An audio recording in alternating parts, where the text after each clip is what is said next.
Hi, if you want to watch exclusive content with hot girls that you won't watch on YouTube, namely where Naruto roasts Kushina and Mikoto and many other hot girls without restrictions, then visit my Boosty channel at the link in the description. God is a lonely child, abandoned by everyone. In an empty toy store, Noise MC, the universe is infinite. If what is happening cannot be explained by logic, it is time to believe in the impossible. I have always been guided by these words in unclear situations. Not to say that there were many such cases, but this is definitely one of them. My name is Jay, I'm almost 21 and have an enviable life. Having found my talent in gunsmithing, I've been passionate about it since childhood, receiving recognition from society. In adulthood, my stunning success only continued to grow, and I'm also very modest. And then my first serious business trip outside the country was planned, when suddenly I found myself here. When you fall asleep at an airport, you expect to wake up to the next loud announcement about your next flight in a warm, dry room, but not in a cold, wet forest from a thunderstorm. I could have assumed that I was dreaming and was about to wake up, but I had never had a lucid dream, and the sensation seemed too real to be fiction. I didn't know whether I should start panicking. If only there were instructions for such situations. I couldn't speak or move, I could only contemplate the unchanging landscapes. Emotions were dulled. Growing up in a family with a not-so-balanced father and an equally crazy grandfather, I often had to work in strange conditions in my adult life, especially with PTSD-crazed military men, so stressful situations rarely got to me. Especially after I unexpectedly left adolescence. Living among crazy people, you start to get used to situations of all sorts. Can't move? Okay. Can't talk? Fine. Cold? I like the heat even less. Is it so bad that you have to gnaw yourself out of anxiety? Big deal, you fell asleep at the airport and woke up in the forest. In Africa, people are dying from lack of water, and here it's dripping from the sky. Found a problem. Heavy raindrops hit my cheeks and rolled down my collar. Boredom and hunger grew in equal measure, as did the level of sarcastic comments on the situation. How much time had passed since I had stared aimlessly at the treetops, barely visible in the semi-darkness, was anyone's guess. Only thoughts about my life came to mind. Being in constant hustle and bustle, I did not find time to think about what was happening around, but here, different memories appeared as bright spots one after another. Before death, the brain plays back the best memories of life. I wanted to laugh and cry at the same time from this thought. The rain had stopped. In the silence, lulling and deserted, I looked at the twinkling stars, not feeling a drop of the panic that should have overtaken me long ago. I'll wake up soon, get on a plane and... Do you believe in yourself? Someone's rough voice dared to brazenly interrupt my vanilla dreams. I frowned slightly, looking around the forested area. There was no one in sight who could have spoken these words. Even though I couldn't move, my own, or was it not? Hand suddenly grabbed the collar of my shirt with force, almost scratching my skin. What the? Wait, did I say that? Close your eyes, now there really was some certainty that it was me speaking. The movement of my lips, numb from the cold, was barely discernible, but it was there. The voice, however, was not even close to mine. The first thing a paralyzed person would do would be to ask for help, not insult. Although, to be fair, there was no one to insult here. Whether it was the threatening hand on the collar of my shirt or something else, I closed my eyes anyway. The next moment I stopped feeling the cold ground beneath me, the sounds of nature died down, and when I opened my eyes, a white light hit them. Well, no, life had not prepared me for this. Raising myself up on my elbows, I tried to peer into the outlines of the room with vague hope. The paralysis had disappeared, but the rest of the problems had not gone away with it. There was nothing resembling an airport here, to my great regret. An anxious feeling began to unpleasantly prick under the ribs. I was lying on a small platform at the foot of a narrow staircase. Beyond the edge of the staircase, all that was visible was a wide flight of stairs, where, despite the light, there was pitch darkness. From my platform, endless steps led up and down, twisting and disappearing from view into the darkness. The space itself was enveloped in a soft white glow that made my eyes hurt. Is this what heaven looks like? You definitely won't get in there, that same hoarse voice now sounded behind me. It clearly contained notes of poisonous malice. I don't argue, I muttered, turning around, before freezing in bewilderment. There are no singing angels here, no Lucifer with his devilish beauty. A couple of steps above stood a little boy of about 8. In appearance, he is an ordinary representative of Homo sapiens. There is no divine glow, no devil horns, no halo above his head. The only interesting things are his red, almost bloody, hair, 0:1 in favor of the devil, eyes with black sclera, 0:2 in favor of the devil, but with a beautiful blue iris, 1:2 in favor of the angel, but the devil still wins. I think for the displeased expression on his face, you can add another half point to the evil side. Hi, I waved my hand absent-mindedly, trying to find contact with the silent entity in front of me. You look cool. The imp continued to look at me darkly. Maybe it's time for confession? Am I dead? Well, I was a good PE. Shut your mouth, or you'll really die a second time, the boy finally answered me, almost seething with anger. Hey, I didn't even open my mouth. So, I died after all? I latched onto his words, trying not to pay attention to another stab under my ribs. The blue eyes stared at me again with undisguised irritation. Still don't get it? In the process of realizing it, I answered evasively, by the way, my last name is not Walker, I don't want to study at the School of Angels and Demons, I'd just like to die, please.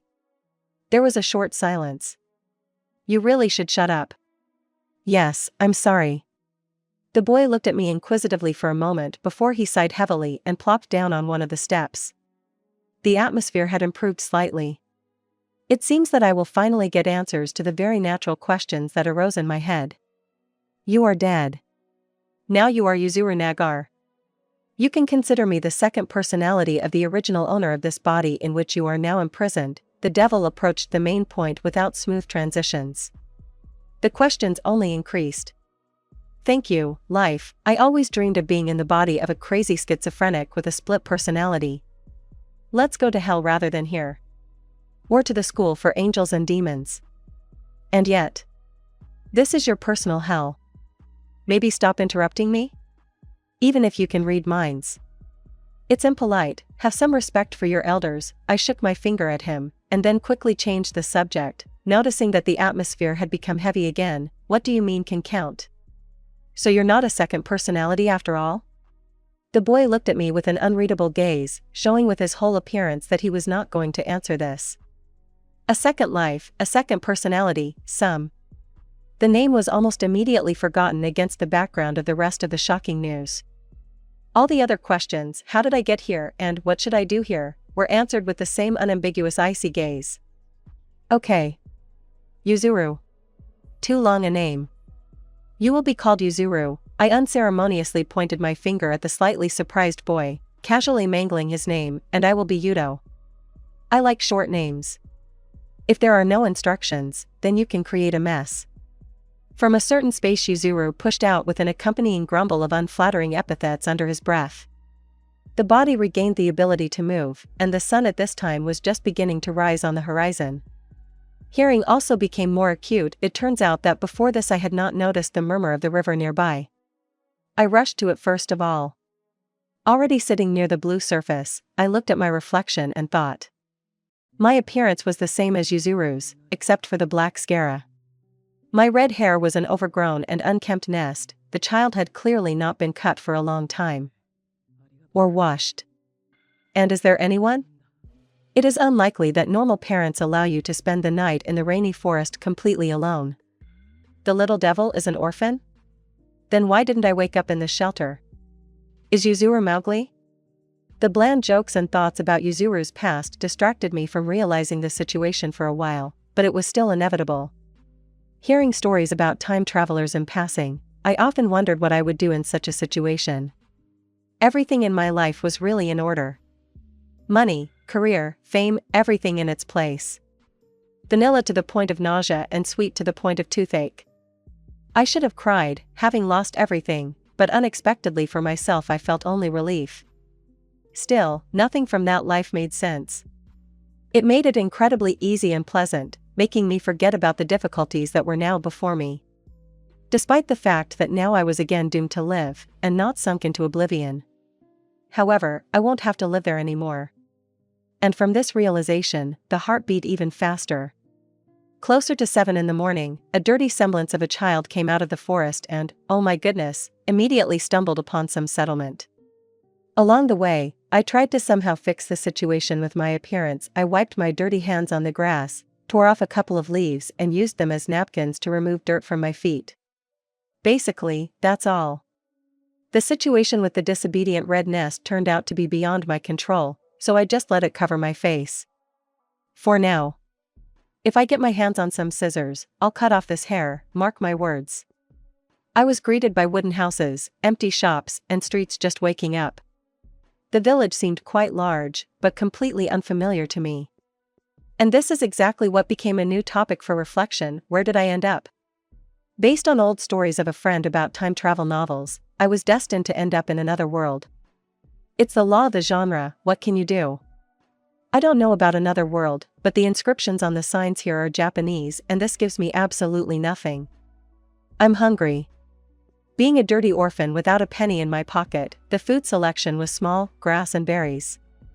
There was no hope for mushrooms, my knowledge ended with champignons and fly agarics, and to die twice, and the second time from poisoning, that would be a pleasure. If only I had a hunting rifle with me. Until the tramp in my person is kicked out of the village, I can at least take a closer look at the new area. Who knows, there might be an orphanage here. I have no desire to survive on the streets. The inspection of the surroundings ended after I heard a thin meow behind one of the houses. It's not that I have a strong love for animals, but my brain demanded interaction with at least something alive, not counting this devil in my head, even if it was a kitten. Half blind and skinny to the bone. You can't eat something like that. The kitten, as if hearing my thoughts, screamed even louder, walking unsteadily closer to me. Poor thing, I squatted down next to this dirty white lump. I didn't stroke it, you never know. I was too happy. Jay may not exist anymore, but Yudo does. And if the first of the problems had only a permanent desire to disappear and deadlines for creating the next drawing, then the other had no place to live, no food, and no idea where the hell he was. Was it better than his previous life? At least more interesting. The only thing I feel sorry about is my manga collection. Attack on Titan, Naruto, Dr. Stone. Who will carefully wipe the shelves from dust? And what will happen to the figurines? I should have reread them more often and picked them up, even though every plot twist was already memorized, and every detail of the mini doll was remembered with my eyes closed. Perhaps I would have been staring at this kitten for a long time, flying in the clouds, if I hadn't heard someone's female voice at the beginning of the dead end. Kitty kitty. Huh? The kitten shuddered, and I shuddered. At the entrance to the dead end stood a dark-haired girl. Light brown hair, down to her knees, a shirt covered by a shawl, and a bowl of milk in her hands. Beautiful, but I won't give up the kitten. Whoever finds it first gets to eat it. We played a staring contest for a while before her disgusted and pitiful gaze moved to the animal next to me. She silently approached the screaming creature, ignoring my existence in her field of vision. Hey, we are people, not animals. What kind of attitude is this towards a child? Hungry? The question came after I finally looked away, resigned to the fact that no one here picks up dirty orphans from the streets. Yes, I responded actively, my eyes flashing with eagerness. My stomach growled in unison with me in confirmation. A wonderful duet, tears welling up from pity. The girl looked at me in bewilderment, looking up from feeding the kitten. The question was meant, not for me. If you're hungry, then let's go, the girl answered simply. I didn't even have time to be embarrassed, when suddenly the stranger grabbed me by the elbow and dragged me out of the dead end. If she had tried to steal me, she would have succeeded with ease. Yuzuru's body was comparable to that kitten that was now lapping milk from a bowl. Where are we going? I asked naively. The girl looked well-groomed and beautiful, clearly rich. I wonder what the secret is. To a brothel. Miho, when did you manage to give birth? 5 pairs of female eyes stared at me as soon as I found myself outside the threshold of this strange place. I haven't seen prostitutes even when I was 20, and then. Rule number 1, beware of beautiful women. 5 minutes as a mother, the girl named Miho answered without any ulterior motive. She pushed the discouraged me further into the room. I was sitting in a dead end, like a kitten. Hungry. Just don't tell Kyuhi, otherwise it will immediately start. Miho, you've gone crazy. Miho, you're an idiot. Rule number 2, don't say you're hungry. You never know where a woman, driven by maternal instinct, might drag you. 5 women in their nightgowns stood around me in a semicircle, now squeezing my cheeks, now asking how old I was and where my parents were. The indistinct muttering under my breath touched them even more, but it was also nice. I didn't have time to come up with any lies. And was it necessary? They were clearly not interested. Miho, an icy voice was heard from the stairs to the second floor. Who is this? Although the woman's name was not mentioned, I guessed from the general tension in the room that she was that same Kyuhi. If Miho had the type of sunny and attractive beauty, then Kyuhi looked like an ice queen. Blue-black curls lay in waves on her chest, while her face had a displeased expression that intensified just by looking at me. I hope they don't consider me a client. If you evaluate the situation, everything is bad. This Kyuki seems to be the main one here, since they are so afraid of her. As soon as she entered the room, the girls chattering around me immediately died down, and Miho, who was previously confident and even slightly careless in communication, also changed. Sister Kyuhi, I can explain everything. He's just an orphan. Miho began, hiding me behind her back. Miho tensed up and it was obvious that she was a little awkward. I was awkward too, and not a little bit. You're crazy. Some kids his age are already killing left and right, and you're dragging this dirt home. Hyuho's voice was practically flying apart like ice as she waved her folded fan pretentiously. This casually thrown phrase made me understand clearly that I was hardly lucky to find myself in the ordinary world again. At least there, parents give their children a tablet, where the child can kill whoever he wants absolutely legally. And these guys, over there, have clay dishes on the table. No laws, no technology. So the children are fooling around. Big deal. And you always think only about the bad. Miho answered her in the same tone. He is so thin that he can't even lift a kunai. Oh. If guessing the world I'd ended up in was a Who Wants to Be a Millionaire? Problem, I would definitely be one. How will you feed him? Where will you keep him? Old Lady Shin is unlikely to like the unexpected addition, Kyuki noted venomously. Unless she decides to make him a prostitute like him. Are you afraid of competition? Another woman standing next to me chuckled. Muffled laughter swept through the room. It was clear from the expression on Kyuka's face that she was about to explode at this provocation. The snake tangle around her was not against it, there would be something to discuss. It was time to stop this circus, otherwise they would definitely make me a prostitute. Or throw me out on the street. Sorry, all the women's eyes turned to me. Among them was a particularly frightening one, Kyuki. Brrr, to the point of shivering, I didn't want to inconvenience you. I can repay you for the food by cleaning and cooking, I'm good at it. I picked at the floor with the toe of my worn-out shoe, choosing my words, I won't stay here for long. And where will you go after this? Kyuhi raised an eyebrow. I need to go to Konoha.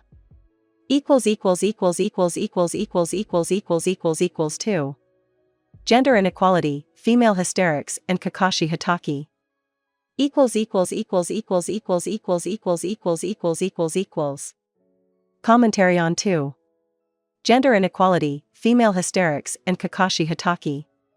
Sasuke's age when the clan was cut down has been adjusted slightly. 18 pages, enjoy reading. Yudo, you owe me lunch. Of course. In the kitchen, the sound of a knife hitting a cutting board, the gurgling of water from the tap, and the quiet conversations of women among themselves in the next room could be heard. Judging by my surroundings, you can see that I have achieved my goal. Whether it is for better or for worse is still unclear, but first things first. After I announced that I needed to go to Konoha, everyone breathed a sigh of relief. No one asked why or why, accepting my zeal for the village as a fact. Apparently, they really didn't treat children quite like children in my world, but in reality, it was convenient. I doubt I could have come up with a plausible enough lie. The girls were just glad that they wouldn't have to abandon the poor orphan to her fate. Well, at that moment I breathed a sigh of relief too. After all, the finger-pointing had been extremely successful. True, that was when the girls found out that I had absolutely no idea how to get there. The village of Kisaragi, which I was lucky enough to get to, was located south of the Hidden Leaf, but even using the map, it would take 3 days to get there. At least if you were not a shinobi. At least if you were an emaciated child. At least if you were a former modern person who traveled by car with a personal driver. In short, I had no chance. And it was unclear whether I had any. I could grow up, but becoming a shinobi was debatable. One of the girls, Sana, had a certain lodger from Konoha who could be asked for such a small favor.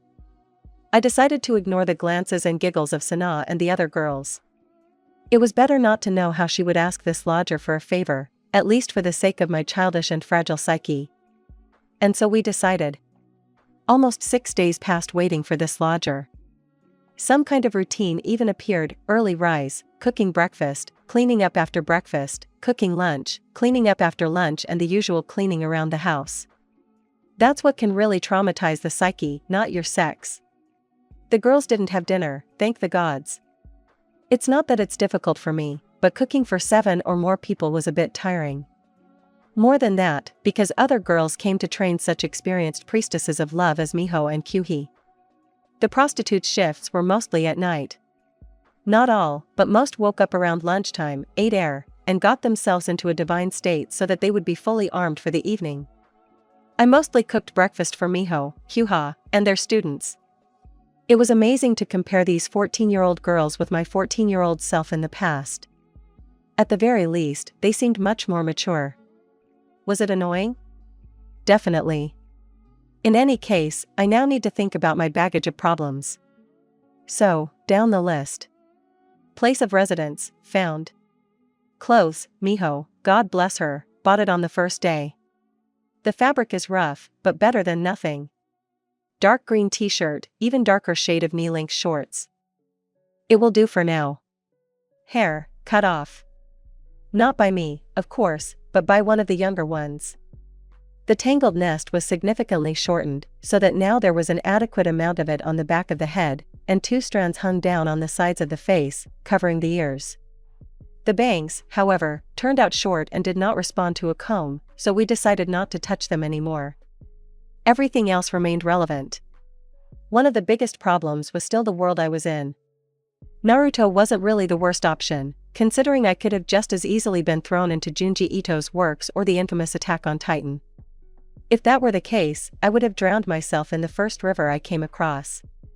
Well, since this is Naruto, I'll drown myself in the second one. Chakra.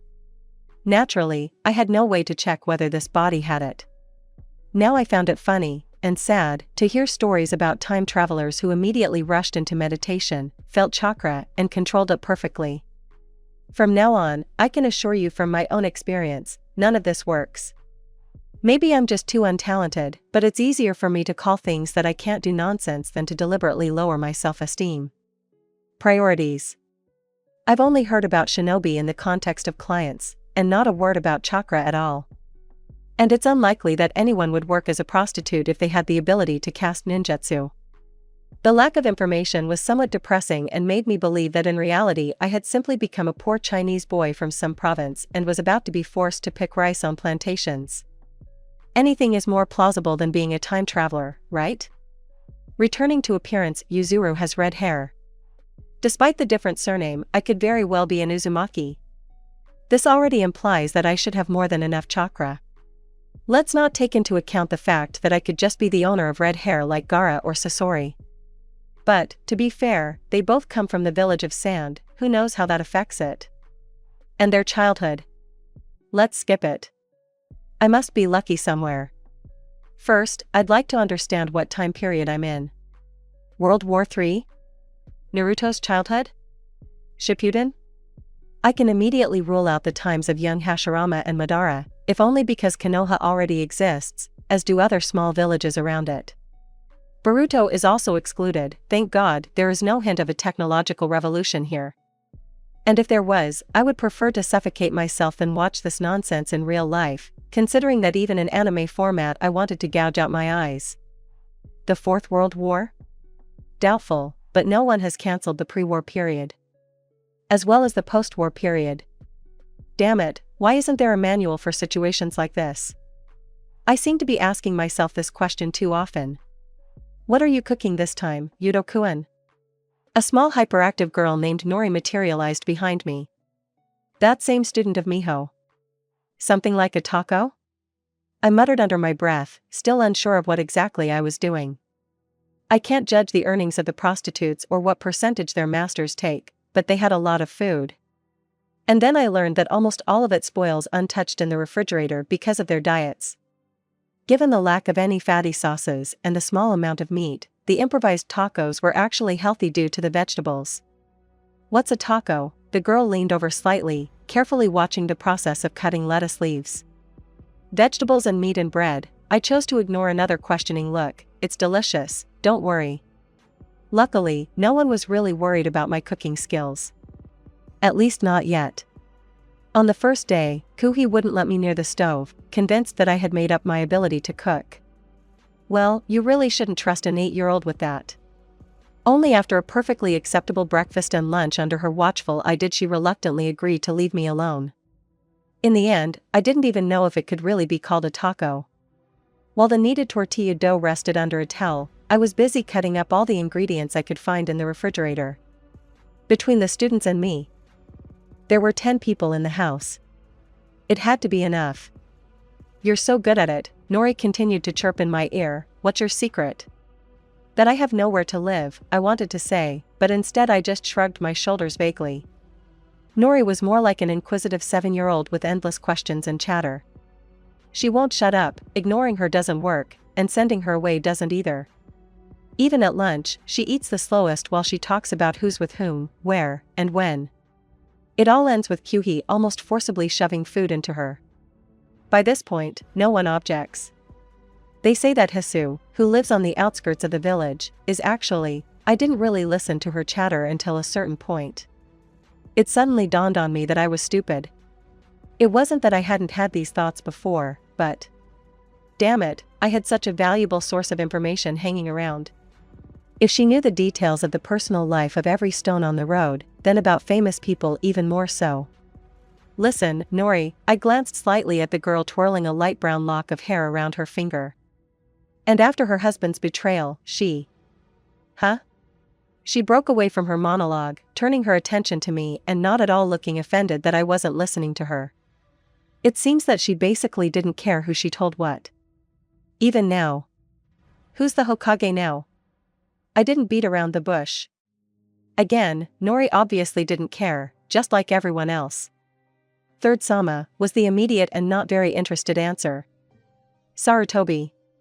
So either the Third World War or Naruto's childhood. Living during a war didn't appeal to me much, so I had more hopes for the second option. And before him? Nori looked at me for a moment, confused, before letting out a knowing gasp.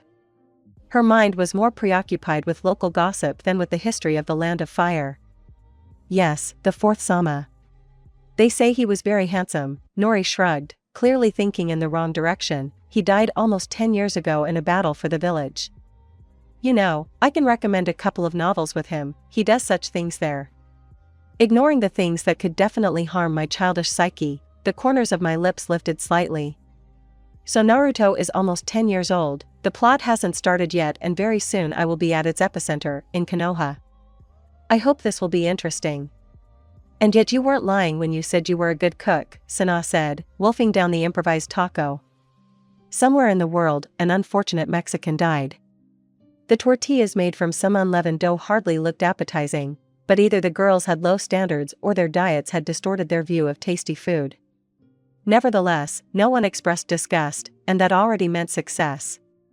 Life in a family of men was hard. While other children complained about school food, comparing it to their parents, each meal for me was a road to the grave. My grandfather's culinary skills left much to be desired. If, of course, they can be called that. Throwing the most incompatible products from the refrigerator into a frying pan and pouring eggs, with necessarily pieces of shell, over this miracle was hardly considered fit for consumption. Unfortunately, my father inherited this. In order to survive, I had to learn to cook something that did not destroy the intestinal microflora in one bite. Chew it thoroughly, I simply replied, seeing how Sana quickly stuffed this culinary miracle into her mouth. My stomach ached with discontent from the delicious smell, so I quickly turned away to the sink with dirty dishes. There weren't enough tortillas for everyone, but there were vegetables left, a mother of all sorrows. I mixed a salad from them and also served it to the table, so that the adherents of a strict diet would have something to peck at, and if anything, I would have their tacos left. True, the plan failed. I underestimated the appetite of fragile girls after a night shift with sophisticated cardio workouts. God, how did they survive on rice and water before? Even though I was hungry, the refrigerator was still at my disposal, so I could cook whatever I wanted. Without being brazen or stealing food, of course. Otherwise, the mythical inspector, codenamed Hag Shin, would come and send me to the pure world. However, I hardly felt hunger in this body, either my body was used to it, or I had not yet fully adapted to it. Speaking of which, Yuzuru, my sort of second personality, appeared only once in these 6 days. He was surprised, muttered something like, "Are you still alive?" and left in annoyance. Can I consider this my personal victory? Have you heard the news about the Uchiha clan? Sana suddenly perked up after a short silence. At first I thought I was hearing things. It's hard to get used to hearing familiar anime names in the real-life context of their bearers. Slightly turning down the water, I began to listen to the girls' conversation. Did something happen? Nori raised her eyes with interest, but immediately lowered them after Miho and Kyuha hissed at her angrily.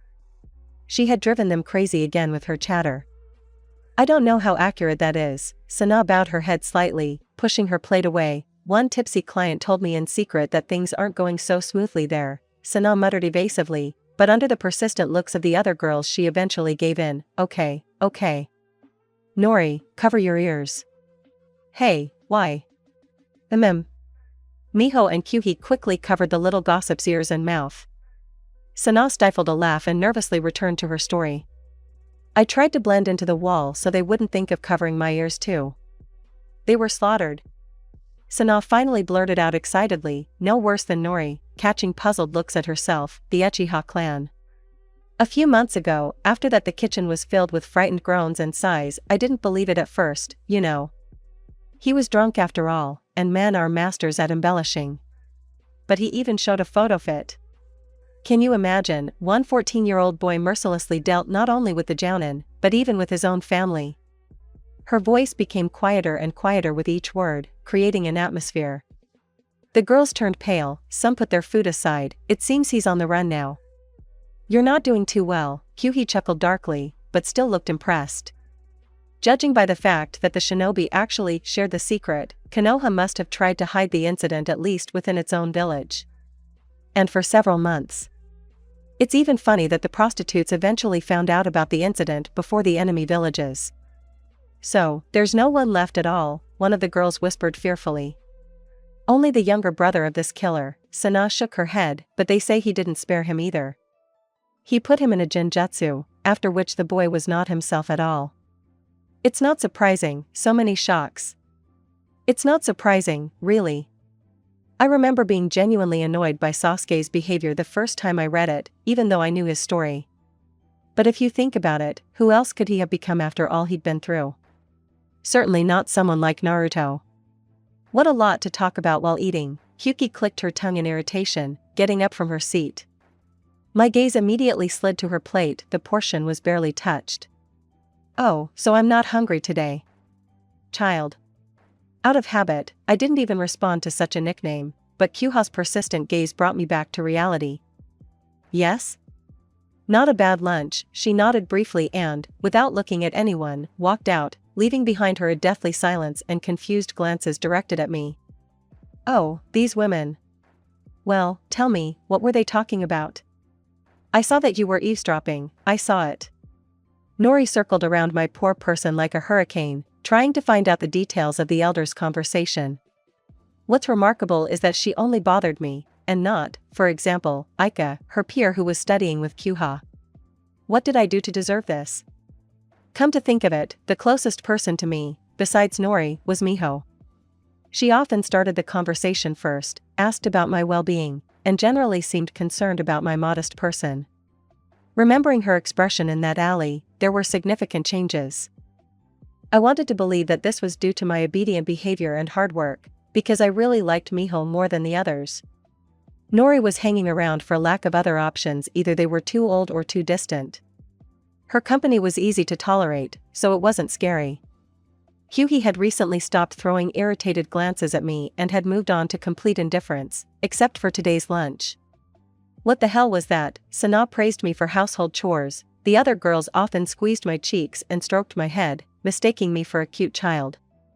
However, Yuzuru's appearance is really cute. At the very least, no defects or strong asymmetry. A small, pretty, thrifty boy. How could you pass by such a guy? Well, I got a dose of total disregard from that very Aika. Even when I addressed her directly, she would just coldly measure me with her gaze and, if possible, retreat to another room. I don't know who instigated her against me, Hyuki or she herself, but I'm not offended. One less tormentor of my cheeks. Considering the fact that I've only lived with men my entire life, and then alone, the female collective turned out to be pretty good. At least, that's the verdict I can give after almost a week of staying here. Cleaning the house consisted of just dusting, watering the houseplants, and sweeping the floor, because the girls didn't really litter. And gossip and rumors happen in any collective, regardless of gender and age, judging by my experience. Every morning I woke up with a small hope that they would finally take me away, but Sana only shrugged her shoulders vaguely. After all, that shinobi didn't visit them as often as I thought. At first I was glad that there were no deadlines and no significant work, but even a few days of rest had already become boring to me. In my world, every day was filled with work. To be honest, even despite the pressure from the management, it was hardly that, but at least it tried to keep me within certain limits, and society, I liked my work. For most of my life, starting from the age of 7, I was only engaged in designing various types of weapons. This was truly a niche in which I understood from the cradle, bordering on genius. Ridiculous paper products flowed into real metal ones, and in a couple of years the whole country knew about my little talent. Of course, not without the help of my grandfather and father, who were involved in this field and brought me to this business. And I'm also very modest. In short, even now I wanted to do something other than just sit in one place. The first couple of days I studied the people around me, then I thought about the structure of the world and my presence in it. The question of who I would be in this story arose. An outside observer? A secondary character? Or would I hang around the main trio? One way or another, I didn't want to take anyone's place. To become the center of the plot, replacing, say, Sakura or Sasuke already means completely turning everything upside down, and I didn't want that. Not even because the plot would deviate from the canon, that's inevitable anyway, it's just I wanted to see with my own eyes how the main characters would blossom. And I can only help them get there with the least losses. Another problem arose. How? There are no pistols here. I can shoot, by the way, and I am not suited to anything else. So the only trump card I have is accuracy. What can be done with it is another question. Well, Yudo-o. Nori, the less you know, the better you sleep. A soft voice behind me made not only Nori but me shudder. Miho-sensei. The girl immediately turned away from me, shooting a glance at the bag of groceries that was on the table. Well, at least you tell me. In the bag I had already managed to see several products that I had personally written down on the list when Miho was getting ready to go to the market. A slight smile crept onto my face. It was nice when someone listened to your opinion. You'll find out everything in a few days anyway. I doubt that we're the only ones who know about this situation now. Miho simply shrugged, which only fueled Nori's interest even more. Then she turned to me. Yudo, shall we go for a walk? I glanced at my watch. It had just passed 5 o'clock, so the sky outside was just beginning to take on the colorful colors of sunset. Why not? Besides the usual conversations, Miho often invited me to go for a walk. Sometimes in the morning, sometimes in the evening, if she had time. She seemed to be the most relaxed of all the girls in the brothel, just being near her made you feel serene. I only saw Miho tense on the day we met, when she argued with Kyuhi. However, the relationship between them did not seem too strained. Well, that's as far as I can tell. After all, girls are sometimes hard to understand. Have you become friends with Nori? Miho almost affectionately pulled me out of my thoughts, passing by the stalls with wooden painted figurines. Before that, we managed to feed that very kitten, who became the reason for our acquaintance. He was only getting stronger every day, very soon his eyes will open completely. Can you even call this friendship? I asked doubtfully, but at least I'll be the first to hear the most shocking gossip. About people I don't even know. Miho laughed softly, clearly understanding what I was talking about. What about Aika? I suppressed a loud sigh. It was strange for a 20-year-old man to be friends with 14-year-old girls, but that was probably how I was going to spend the next few years. Oh well. She prefers not to contact me unnecessarily, I shrugged. Is it because of Kyuha-san? For some reason I felt the need to use the nominal suffix, which earned Miho an approving grin. No, don't pay attention, she shook her head. Aika just doesn't like men. I frowned in confusion. It didn't bother me, but it definitely raised some questions. What about her future work? Miho predicted my next words. I just nodded. She didn't choose the brothel. Of course, few of us came here voluntarily. Most, if not all, ended up in this place because of debts. However, Aika and her relatives have no scores to settle with the brothel. I'll even say more, she has chakra. A small amount, as befits the first ninja in a generation of ordinary people. I raised my eyebrows in surprise, immediately catching the words chakra and ninja, but still, she could become a shinobi. What is she doing in a brothel then? I raised an eyebrow, but I could hardly anticipate the answer. Aika was sent here by her father, Miho answered with a sad smile. You are an orphan, so you probably don't know, but in most families the father is the head, and he makes all the decisions. Aika wanted to become a shinobi and train in Konoha, but they decided otherwise for her. You see, she is a girl, which means she has no chance in this field. Prostitution is another matter. Miho clicked her tongue, already a little irritated. Most likely, her father wants her to learn love techniques and in the future be a good wife for some old man, as usually happens. However, she could spend this time on more useful things. I pursed my lips. The story was really not impressive. It was hard to imagine how a father could send his daughter to such an institution. Was selling his body better than becoming a shinobi? Even if it was for the sake of a future marriage. Maybe the father was just such a moral monster that he was afraid that if his daughter became a little stronger, he would immediately kill him. And he would do the right thing. Is this the problem of legalizing prostitution, which was so often debated in the past life? It seems that everything became obvious even without a visual demonstration. So, Aika's father didn't send her to school because she was a girl? I asked. After receiving a nod, the thought continued. Now she doesn't like boys because they were lucky enough to be born the right gender and do whatever they want, but she wasn't? It's a bit of an exaggeration, but yes, something like that. Miho returned to her zen state again, albeit with a slight sediment in her gaze. Among us, only Kyuhi can teach her something. Needless to say, I reacted instantly to this thrown fishing rod.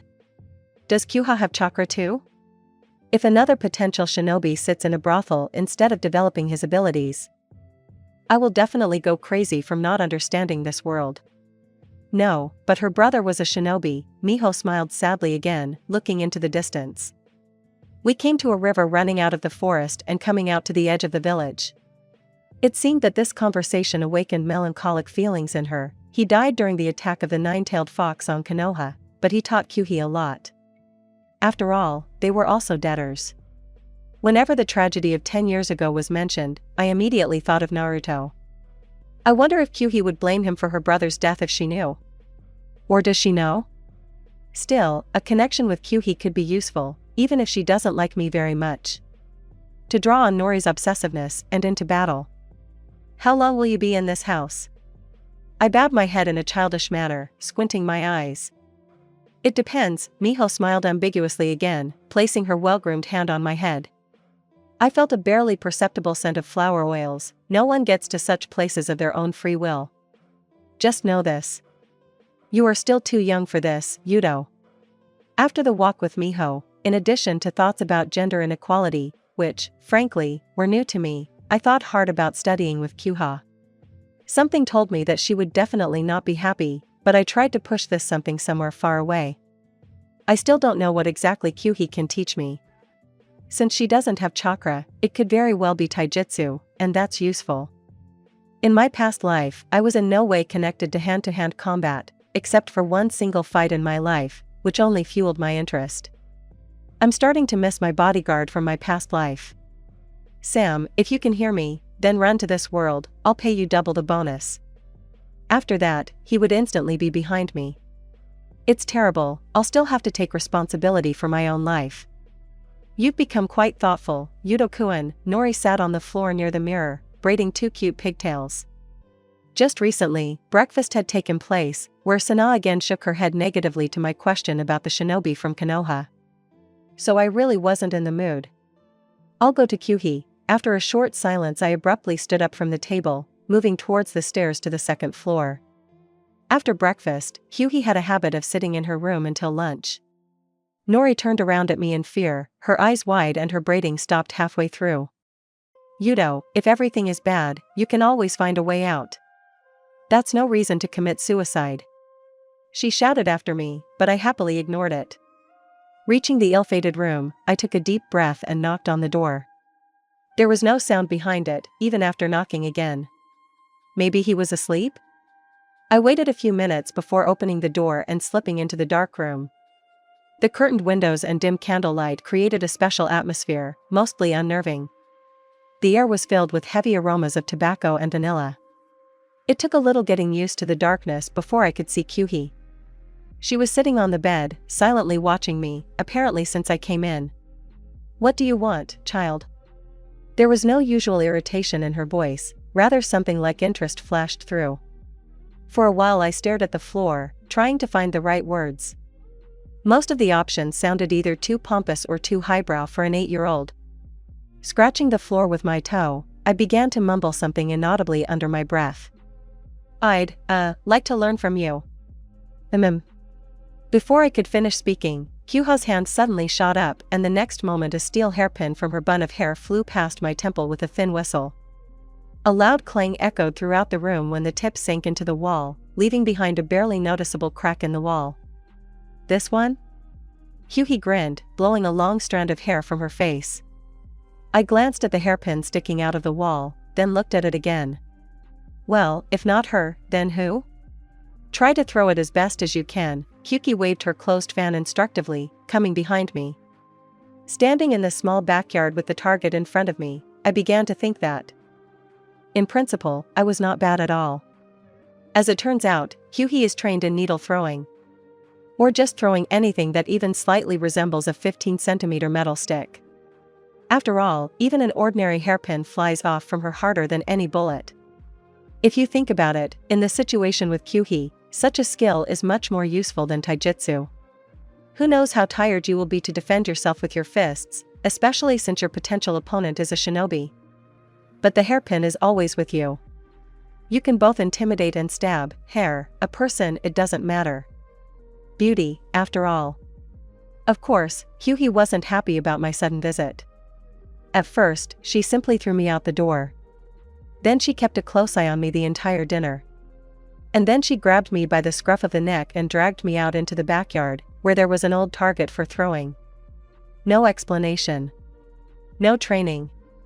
She just thrust several heavy needles into my hand, which seemed slightly smaller than the pins she usually wore in her hair. I rolled the needle in my fingers, assessing its weight. I tried squeezing it between my thumb and index finger. It was uncomfortable, but if I held it a little closer to the end, like a dart, it became better. The distance between me and the target was a little less than 10 steps.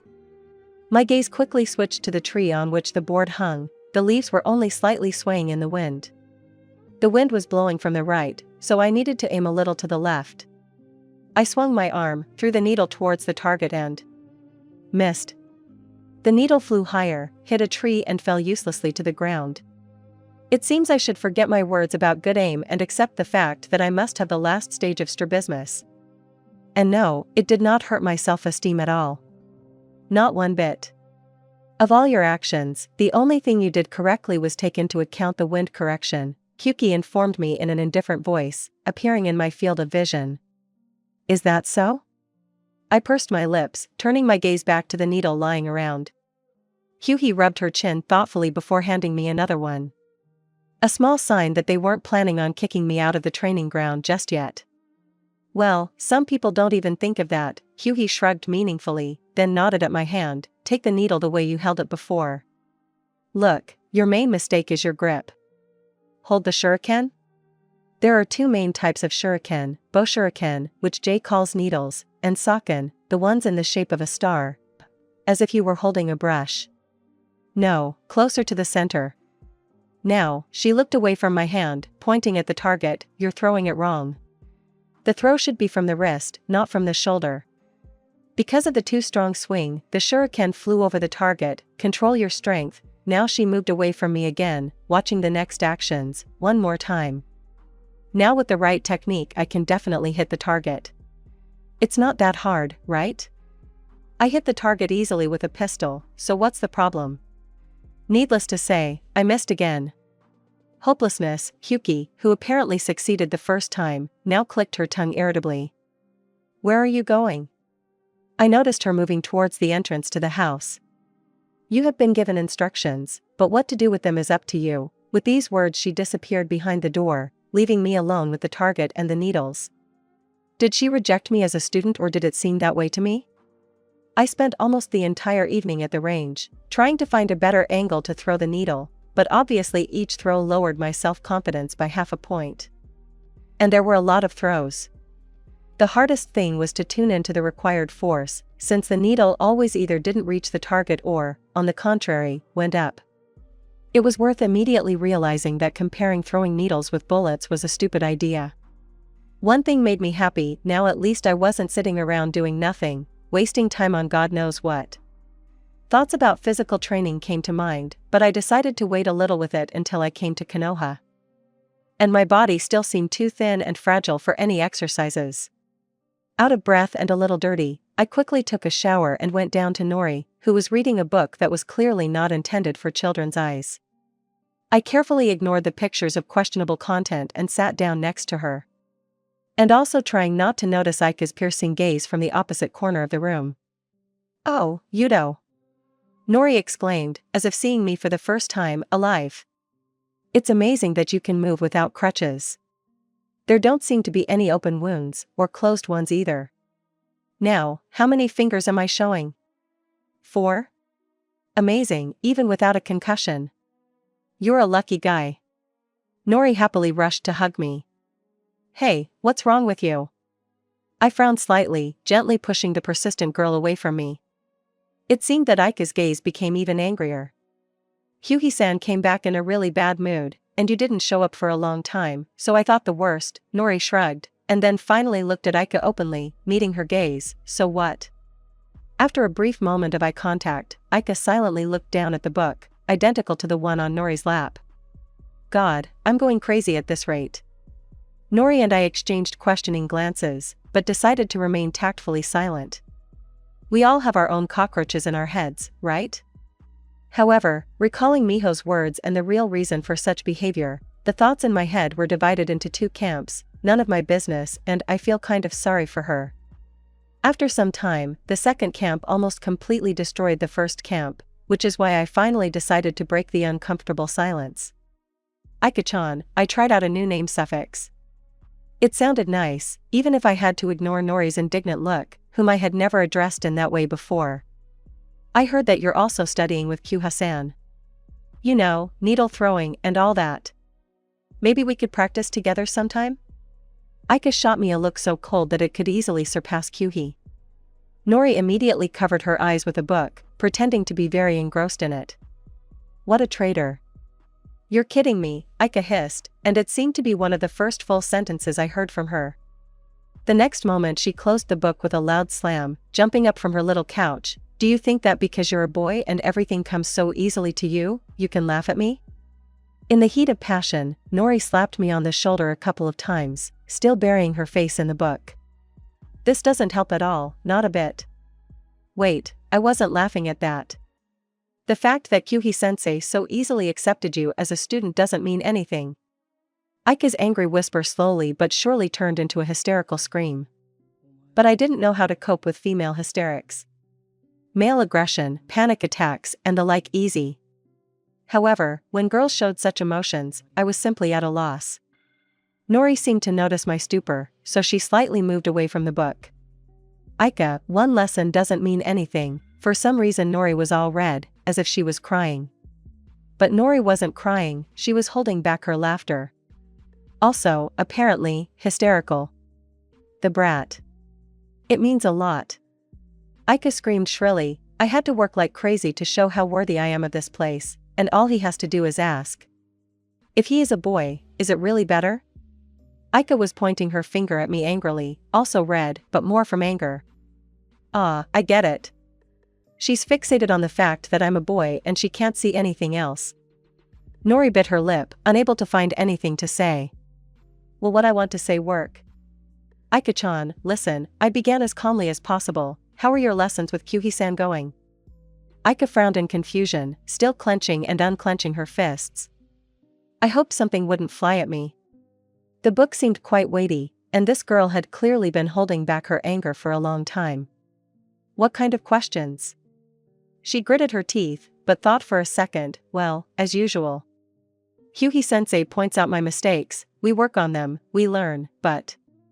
You're trying to talk me out of it. Yes, I didn't hide it, that is, you spend the entire lesson together and carefully sort everything out. Right? So what? Aika frowned, not understanding where I was going with this.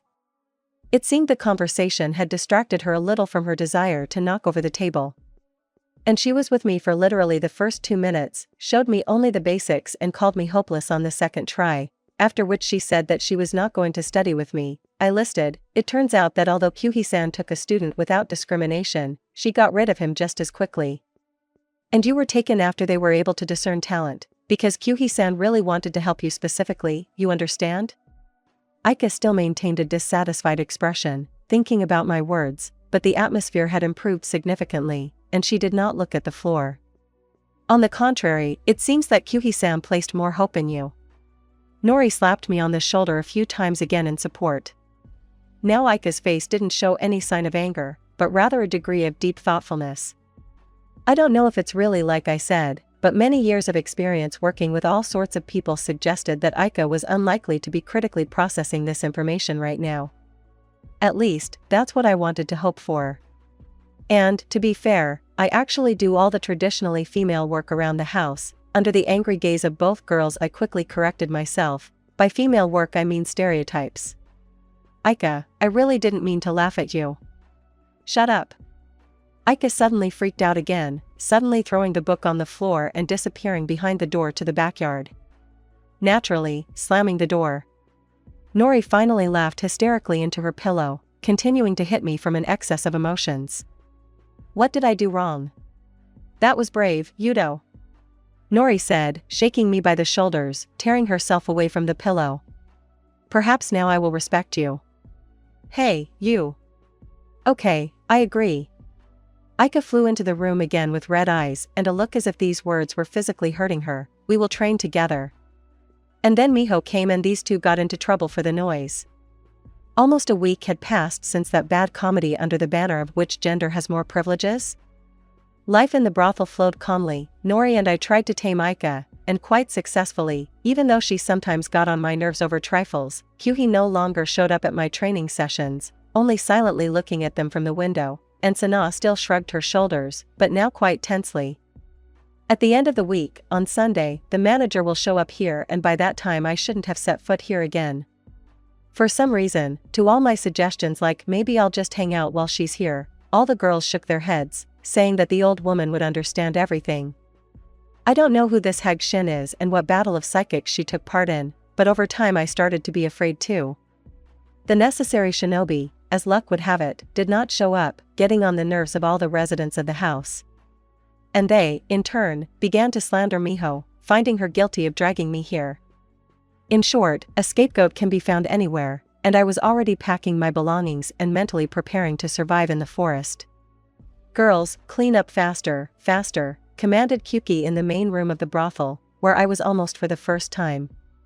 Here they received clients before going off with them to the room for carnal pleasures, so before the manager arrived, the whole friendly team cleaned here. They scrubbed the floor, knocked the dust out of the rugs, wiped everything and everywhere so that the eyes were blinded by the shine. I got the role of fetch-ambering, which I performed responsibly. Yudo, bucket. Yes, just a second, I ran up to Sanya, handing him a bucket of clean water. Here you have a full-fledged workout with physical exercises. It was getting on towards evening, the girls were almost done.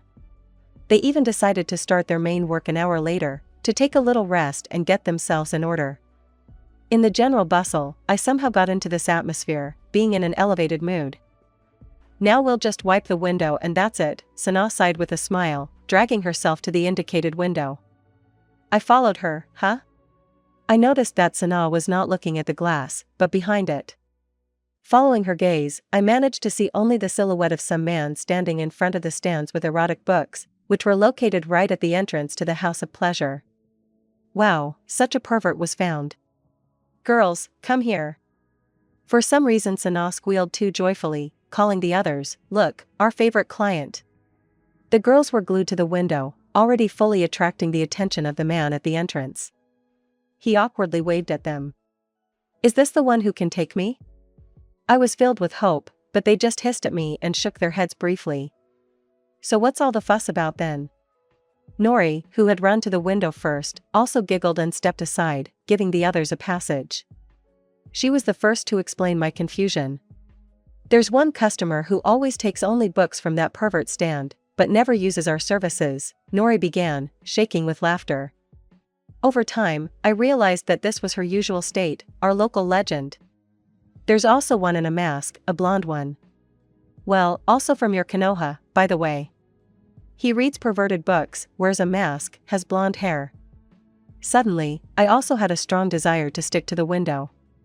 Hello, Kakashi-san, Miho came out to the door, using one of her most charming smiles, back for a book? I stood at the opposite window, carefully peering at the same silhouette, but now slightly illuminated by the warm light from behind the open door. My fanatic heart was about to do a double somersault. Of course, one could recognize in his voice a slight embarrassment that always appeared when it came to such books. Is there anything new? Yes. Miho responded energetically, and then I was suddenly grabbed by the scruff of the neck and literally pushed out to her doorstep, a child. Kakashi looked at me, dumbfounded. I looked at him, dumbfounded.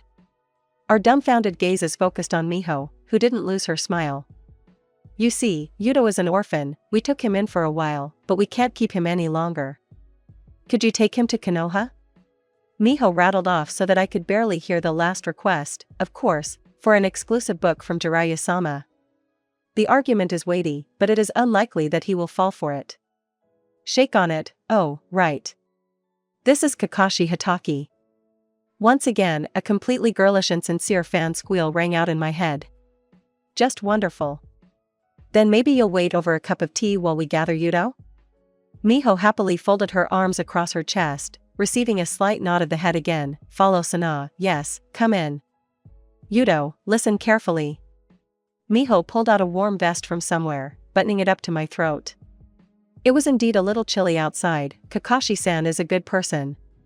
He won't hurt you, he'll take you to Konoha and you'll end up in a shelter. Don't worry, okay? I nodded, pulling a small backpack with various provisions on my back. Clothes, food, and also, it seems, Nori finally gave me that book about the fourth Hokage, where he does such things. Let's turn a blind eye to that. Miho was obviously worried about me, as a child who had experienced several strong shocks in 2 weeks. A change of scenery has a strong effect on adults, and what can we say about an immature mind? Apparently, Miho understood this and tried to make it easier for me to endure this stage, albeit in a bit of a hurry. The fact itself is pleasant. If you don't visit, I'll personally show up at your shelter and make you read all the books on this stand out loud, Nori said with an overly friendly smile, putting her hands on her shoulders and squeezing them almost to the point of crunching. I clearly can't get away from her. Definitely, I croaked, after the same strong embrace. Then, surprisingly, Aika came up to me. I didn't see any other girls behind her, which meant she was the last one who decided to say goodbye. I will kill my future husband. Sweet. Let me know when it happens, I'll mark the day on the calendar. That seems to be all. Kakashi was already waiting for me at the threshold, engrossed in a new book. We could have taken our time. Well, what can I say?